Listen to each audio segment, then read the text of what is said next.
So, explain Pound the Rock. Pound the Rock, I've heard it's taken a life of its own. With something that I've been observing. I know San Antonio has it, Miami's had it. A lot of college programs have the saying, and it's about you can put it to any walk of life, Eric. It's about having a hard time, fighting through hard times, taking advantage of opportunities. Jacob Riis is the author's name. That he came over to the United States as an immigrant from Denmark, and he fought for workers' rights, living rights, and that type of thing. And every day he just kept hitting a wall with the government against City Hall. They can't do this, can't do that, but he continued to fight. And subsequently he just kept on getting things changed for workers, for poor people. But and then that's when he came up with the poem of Pound the Rock.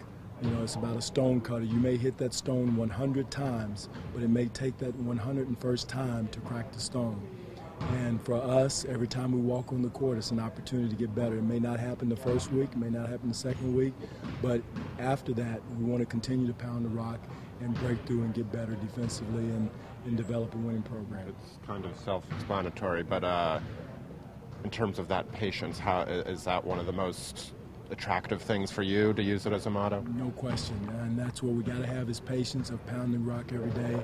But again, that's how hard we got to work every day. And again, some days the shots may not fall, some days you may not get the defensive stop that you need, but you got to continue to do it. And that's the motto we're going to take, and the patience we've got to have as a program, as a coaching staff, and it's not easy, because if it was easy, everybody would be doing it, but we got a 1,300-pound rock in the locker room, and once the season starts, you guys will see it.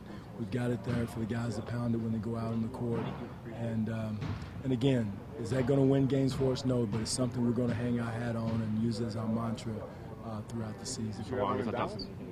Did you have one in Dallas? We had hit first in Dallas. Hit first to 100, and embrace pressure.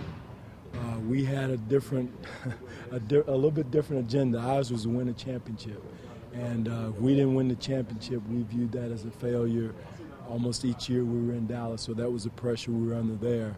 So kind of a different mantra. We thought about this mantra, and I got it before those guys could get it. But we're happy about it. It's not new, Doug. Other teams have used it, but our guys have caught on to it. It's something that we're going to continue to use throughout the year. Have you seen a rock in another dressing room? San Antonio has one, but it's outside. I haven't seen one in the dressing room, but we rolled it in, and they say we have a guy by the name of Pedro that works here in the organization. I haven't met him. I want to meet him. We might use him as another power forward or something, but supposedly he was the guy who helped move the rock, and I want to meet him.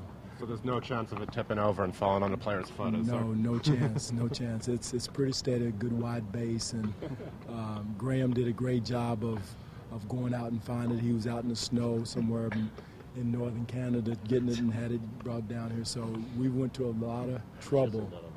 Yeah, there you go. We can't give Graham any credit, though. Yeah, that's true. But he's the one who went and got the rock. So we got another new guy in today. Got another new guy, and he, Aaron Graham, Big body. and we'll probably we haven't announced it yet. Can we announce it with A.C. Carter is supposed to be here? We're hoping that he's coming. We're hoping he's not here yet, but that's another one that's going to be coming with us. So, but Aaron Gray is a big, wide body. Played great last year for New Orleans, and really excited about him coming. He's going to give us a guy that can set screens, defend the post without needing a double team. With our zone efforts, he knows how to play the zone. That's going to be a big help there. The funny thing is, it's funny how coaching is. He has a lot of the same terminology New Orleans has, because Monty Williams worked for Nate. Nate and I worked together in Seattle. So it's funny how things kind of fall in line. So that's going to help him defensively too. Where did you see him make the strides last year in New Orleans? Like what from the previous year? What did he do? I thought one thing he did was get in condition. He's down now from 290, he told me, to 277, and so he's even in better shape than he was against the Lakers in the playoffs. But I thought he was effective of guarding the post, keeping guys, doing a good job against Bynum. And if he can give us that presence in the paint, that's going to really help us a lot defensively. Now, offensively, he's going to be a screener, roller, and do a good job of manning the hole from that standpoint. Coach, it's only day 3 of camp, but it's only 1 week from the first game. Mm-hmm. So when do you start thinking about your lineup and the way you want to kind of see it unfold? We have a ways away before we do that. The main thing now is starting to ease in even more offensive sets. We put some sets in today.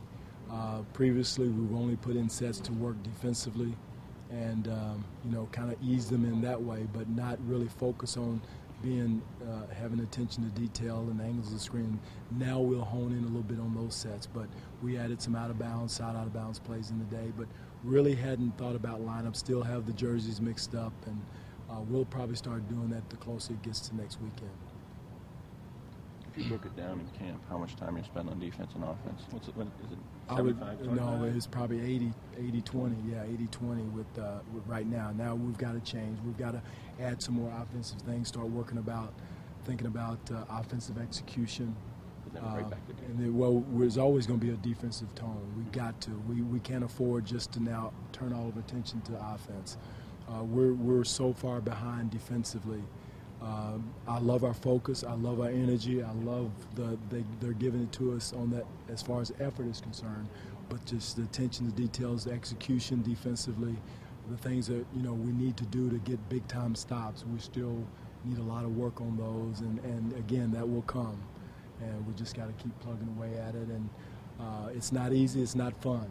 I mean, I'm telling you, it's not fun to have to concentrate that hard defensively and not have an offensive flow going. So we've got to now kind of add some offense, but again, still do the hard work.